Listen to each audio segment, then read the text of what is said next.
Hello everyone, good morning. This is Jiten Sengar and you are watching the Brain Box. एक बार फिर से आपका स्वागत है आपके अपने YouTube channel the Brain Box में। दोस्तों, एमपी टेट वर्ग 3 की चयन परीक्षा आने वाली है और इससे संबंधित आज से हम शुरू कर रहे हैं एमपी टेट वर्ग 3 चयन परीक्षा के लिए प्रीवियस ईयर रिवीजन सीरीज। जी हाँ दोस्तों, इस फास्ट रिवीजन सीरीज में हम सब्जेक्ट वाइज प्रैक्टिस करेंगे। जो प्रीवियस ईयर क्वेश्चन पेपर्स हैं, ऑफिशियल क्वेश्चन पेपर्स हैं, उनको सब्जेक्ट वाइज हम इसमें सॉल्व करेंगे। तो आज हम स्टार्ट करेंगे इस सीरीज को विद दी सीडीपी सब्जेक्ट। जी हाँ, top 30 previous year question paper of CDP. और आज हमने सेलेक्ट किया है जो पेपर एमपी टेट वर्ग 3 के लिए 5 मार्च 2022 को फर्स्ट शिफ्ट में हुआ था। जी हाँ, 5 मार्च 2022 को फर्स्ट शिफ्ट में आए पेपर के सीडीपी के सारे 30 क्वेश्चंस हम इस सीरीज में पहले वीडियो में सॉल्व करने जा रहे हैं। तो सबसे पहले हम सारे सीडीपी के क्वेश्चन सॉल्व करेंगे। ऐसे ही 30 क्वेश्चंस करके जितने भी सीडीपी के क्वेश्चन पेपर्स हैं जो प्रीवियस ईयर में हुए हैं, टॉप इम्पॉर्टेंट सीडीपी क्वेश्चंस, वो हम इस सीरीज में कवर करेंगे। उसके बाद हम दूसरा सब्जेक्ट पकड़ेंगे और इसी तरह से सब्जेक्ट वाइज ये सीरीज रहेगी। एमपी टेट वर्ग 2 मेंस के लिए हम ऑलरेडी लिटरेचर सीरीज चला रहे हैं। तो अगर आप हमारे चैनल पर पहली बार आए हैं तो इसे सब्सक्राइब कर लें। और चलिए दोस्तों, बिना देरी किए शुरू करते हैं ये इम्पॉर्टेंट सीरीज जो कि है previous year fast revision series, जिसमें हम सीडीपी के पोर्शन को, सीडीपी के 30 क्वेश्चंस को सॉल्व करने जा रहे हैं। तो पहला पेपर 5 मार्च 2022 का फर्स्ट शिफ्ट का सीडीपी के टॉप 30 क्वेश्चंस ये रहे आपके सामने।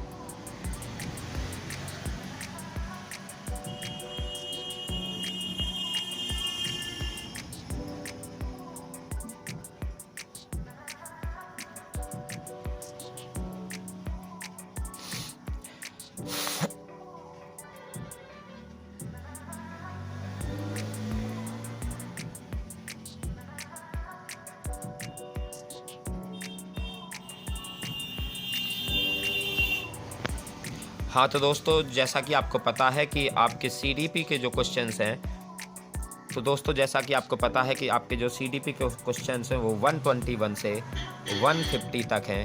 तो हम ये सॉल्व करने जा रहे हैं इस वीडियो में। चलिए देखते हैं पहला क्वेश्चन क्या है। तो पहले क्वेश्चन में दिया गया है कि स्थूल क्रियात्मक कौशल यानी कि gross motor skill is. Gross motor skill के बारे में बताया गया है। तो ग्रॉस मोटर स्किल क्या है? लिखना, drawing is a gross motor skill. ये आपका पहले का राइट आंसर हो जाएगा सी, यानी कि चित्रकारी। सॉरी,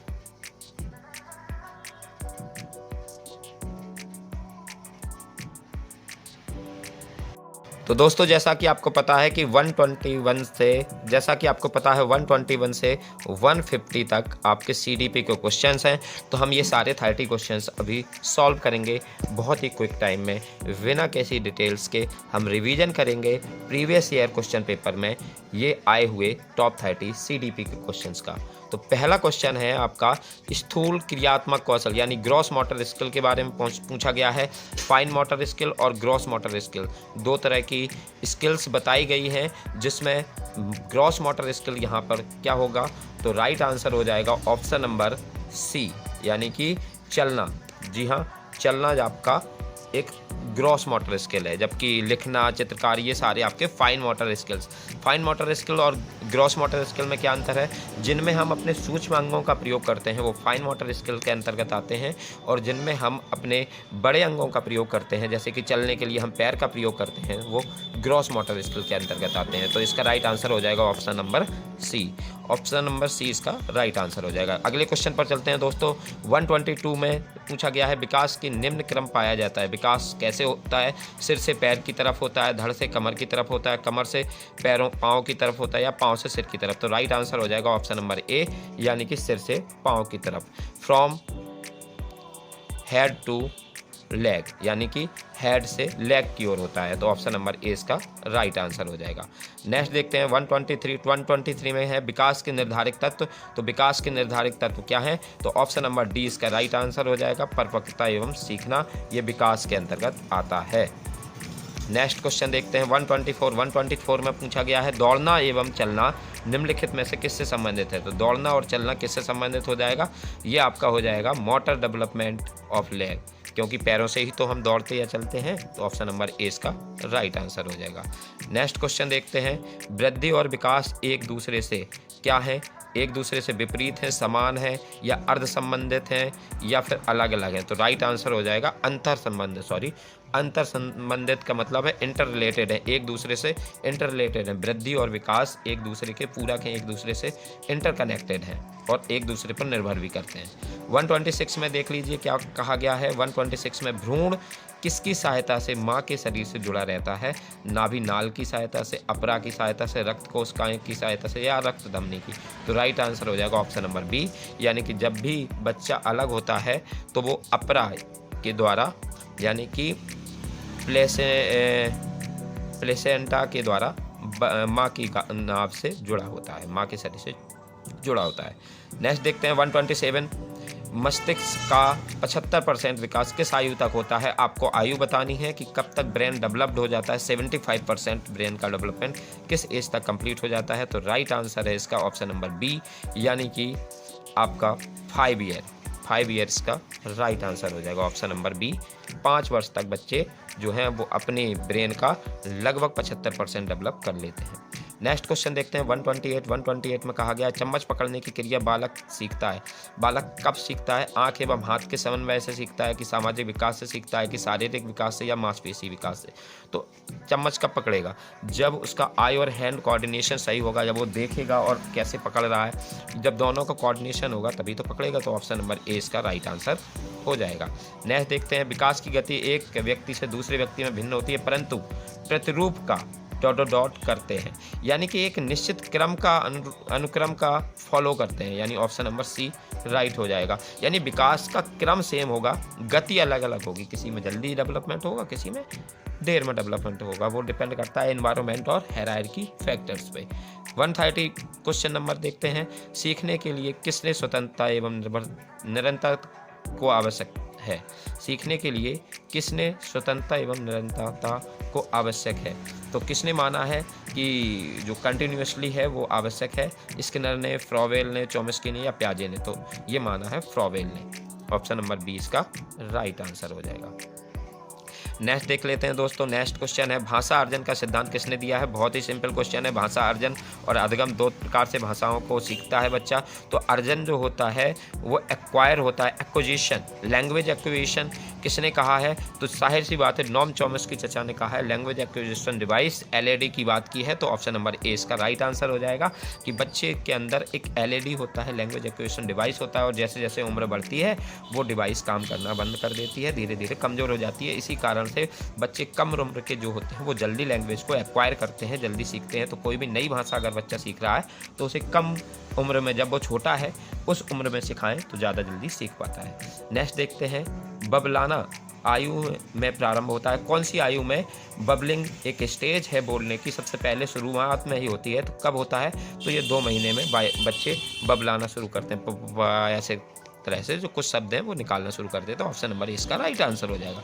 133 देखते हैं बबलाने की क्रिया में प्रारंभ होता है, कब प्रारंभ होता है, स्वर, व्यंजन या शब्द या वाक्य, क्या बोलता है, सबसे पहले स्वर बोलेगा जी हाँ दोस्तों। तो ऑप्शन नंबर ए इसका राइट आंसर हो जाएगा। नेक्स्ट देखते हैं 134 एक विद्यार्थी अधिगम पर उसकी आर्थिक स्थिति का किस प्रकार प्रभाव पड़ता है, यानी क्या इकोनॉमिक स्थिति का उसके लर्निंग पर इफेक्ट पड़ता है। तो अमीर व्यक्ति अधिक अधिगम करता है, गरीब व्यक्ति कम अधिगम करता है, किसी प्रकार का प्रभाव नहीं पड़ता। गरीब व्यक्ति अधिक अधिगम करता है, किसी प्रकार का प्रभाव नहीं पड़ता। जी हाँ, इकोनॉमिक फैक्टर का अधिगम पर कोई प्रभाव नहीं पड़ता है, एनवायरनमेंट का पड़ता है और साथ ही साथ उसके हायरार्की का पड़ता है, लेकिन इकोनॉमिक का कोई प्रभाव नहीं पड़ता है। कोई भी गरीब बच्चा अगर उसका एनवायरनमेंट अच्छा दिया जाए और उसे अच्छी जगह रखा जाए तो फिर वो भी अच्छे से सीख पाएगा। निम्न में से कौन सा विकल्प उपलब्धि की व्यक्तिगत भिन्नता का प्रतीक नहीं है। पूर्व ऑप्शन नंबर इसका बी राइट हो जाएगा। लिंग में विभिन्नता होने से कोई भी लर्निंग पर, उपलब्धि पर कोई भी प्रभाव नहीं पड़ेगा। आज लड़कियां भी कई क्षेत्रों में आगे बढ़ रही हैं और लड़के भी कई क्षेत्रों में आगे बढ़ रहे हैं, तो लिंग से किसी की उपलब्धि पर कोई इफेक्ट नहीं पड़ता। नेक्स्ट देखते हैं 136 देखते हैं सीखने की प्रक्रिया में विद्यार्थी द्वारा कई त्रुटियों के संबंध में कौन सा कथन सर्वोत्तम है? विद्यार्थी को कभी त्रुटि नहीं करनी चाहिए, बिल्कुल गलत बात है, ये तो नेगेटिव है। अगर सीखेंगे तो गलतियाँ तो होंगी ही।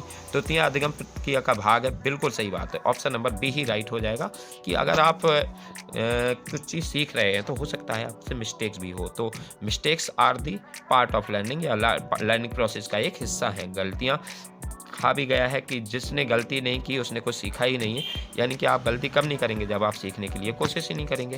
तो ऑप्शन नंबर 20 का राइट हो जाएगा। नेक्स्ट देखते हैं दोस्तों, नेक्स्ट है आपका 137 में कहा गया है एक बालक के व्यक्तित्व के मापन की सर्वाधिक व्यक्ति परक विधि कौन सी है?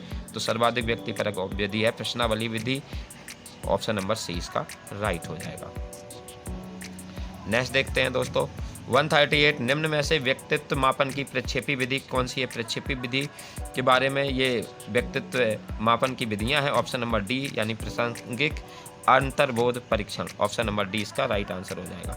दोस्तों हम बात कर रहे हैं एमपी टेट वर्ग 3 के जो प्रीवियस ईयर क्वेश्चन पेपर हैं उसमें सीडीपी के क्वेश्चंस हम सॉल्व कर रहे हैं। प्रीवियस ईयर में आए हुए टॉप 30 सीडीपी क्वेश्चंस इस सीरीज में हम पहले वीडियो में सॉल्व कर रहे हैं। इसी तरह का आपको पर डे एक वीडियो मिलेगा जिसमें हम सीडीपी के सारे क्वेश्चन सॉल्व करेंगे और उसके बाद हम दूसरा सब्जेक्ट कवर करेंगे। तो सब्जेक्ट वाइज ये आप सीरीज चलेगी, आपकी फास्ट रिवीजन सब्जेक्टिव सीरीज है प्रीवियस ईयर पेपर को लेके, जिससे कि आपका आने वाला वर्ग 3 का क्वेश्चन पेपर्स वर्ग 3 का एग्जाम बहुत ही अच्छे से हो पाए। निम्नलिखित में से कौन सा कारक पर्यावरण के परिवेश से संबंधित नहीं है? तो ऑप्शन नंबर डी राइट हो जाएगा, यानी कि इमोशंस पर्यावरण से संबंधित नहीं है, हायरार्की से संबंधित है। 140 देख लेते हैं। बच्चों के सीखने और तंत्र को समझना महत्वपूर्ण है जिससे कि क्या होता है? नई नई संकल्पनाएं सिखाएं। ऑप्शन नंबर ए इसका राइट हो जाएगा। 141 पर चलते हैं। 141 में देखिए क्या दिया गया है। 141 में दिया गया है यह डैश के माध्यम से है कि मनुष्य की क्षमता और उसके वातावरण में कार्य करने की क्षमता में वृद्धि होती है। तो किससे होता है? ऑप्शन नंबर सी यानी कि लर्निंग से व्यक्ति की कार्य क्षमता में वृद्धि होती है, बिल्कुल सही बात है। ऑप्शन नंबर सी इसका राइट हो जाएगा। 142 देखते हैं। शिक्षक के लिए यह जानना महत्वपूर्ण है कि बच्चे कैसे सोचते हैं, सीखते हैं। दोनों बातें सही हैं कि बच्चे कैसे सोचते हैं ये भी जानना जरूरी है और बच्चे कैसे सीखते हैं ये भी जानना जरूरी है। तो ए और वो यानी कि बूथ 1 और 2 राइट हो जाएगा। ऑप्शन नंबर सी इसका राइट हो जाएगा। अधिगम को आंशिक रूप से एक संज्ञानात्मक प्रक्रिया और आंशिक रूप से एक डैश माना गया है। तो क्या माना गया है? आंशिक रूप से संज्ञानात्मक प्रक्रिया और आंशिक रूप से क्या माना गया है? दूसरे ऑप्शन में हम भरेंगे ऑप्शन नंबर ए यानी कि सामाजिक और स्नेही प्रक्रिया माना गया है लर्निंग को। जी हाँ, लर्निंग एक सामाजिक प्रक्रिया है, बिल्कुल सही बात है। ऑप्शन नंबर ए इसका राइट हो जाएगा। नेक्स्ट देखते हैं 144। सीखना एक संज्ञानात्मक प्रक्रिया के रूप में योग्य है क्योंकि यह निम्नलिखित शामिल है। क्या शामिल है? विचार केवल शामिल है? बिल्कुल नहीं, इसमें सारी चीज़ें शामिल हैं। विचार भी, धारणा भी और विश्लेषण भी शामिल है। ऑप्शन नंबर डी इसका राइट हो जाएगा। 145 देख लेते हैं। निम्नलिखित में से कौन सा कथन सही नहीं है? ऑप्शन गलत चुनना है, यानी जो गलत है वही सही है। अध्यापन और अधिगम में अलग अलग अर्थ है? बिल्कुल नहीं है। अध्यापन और एक दूसरे से संबंधित हैं? बिल्कुल सही बात है, ये गलत नहीं हो सकता। अध्यापन अधिगम का कोई अलग अर्थ नहीं है। ऑप्शन नंबर सी इसका राइट हो जाएगा, यानी कि teaching learning has no separate meaning. Teaching और लर्निंग दोनों में अलग अंतर है, दोनों में अलग अंतर है। ऑप्शन नंबर सी इसका राइट हो जाएगा। 146 देख लेते हैं। अध्यापन का संबंध डैश से नहीं है। किससे नहीं है ये आपको बताना है। ऑप्शन नंबर डी जिम्मेदारियों से नहीं है। ऑप्शन नंबर डी राइट हो जाएगा। नेक्स्ट देखते हैं 147। अधिकार और दायित्व इसमें शामिल है। किस में शामिल है? शिक्षा में शामिल है, अध्यापन में शामिल है। तो ऑप्शन नंबर ए यानी कि अधिकार और दायित्व से एजुकेशन में शामिल है। ऑप्शन नंबर ए इसका राइट हो जाएगा। दोस्तों जैसा कि आपको पता है कि यहाँ पर जितने भी आंसर हम आपको बता रहे हैं ये सारे ऑफिशियल आंसर हैं, ऑफिशियल क्वेश्चन पेपर है और इसी के अकॉर्डिंग आपको ये तैयारी करनी है। नेक्स्ट क्वेश्चन देखते हैं 148। अधिगम और सोचना प्रक्रियाएं हैं, अपेक्षिक हैं या प्रासंगिक हैं या दोनों सही हैं या एक भी सही नहीं है? तो इसका राइट आंसर हो जाएगा ऑप्शन नंबर सी यानी कि दोनों, इनमें से दोनों। नेक्स्ट 149 देख लेते हैं। निम्नलिखित में से कौन सीखने की प्रक्रिया में सक्रिय भागीदारी है? शिक्षक की या शिक्षार्थी की? दोनों की होनी चाहिए दोस्तों, तभी लर्निंग प्रोसेस आगे बढ़ सकती है। ऑप्शन नंबर सी इसका राइट हो जाएगा। 150 यानी कि आज के क्वेश्चन पेपर का 30 क्वेश्चन यानी कि लास्ट क्वेश्चन है इस सेट का। प्रभावी शिक्षक है, प्रभावी शिक्षण है क्या है, सहयोगी या विचारोत्तेजक?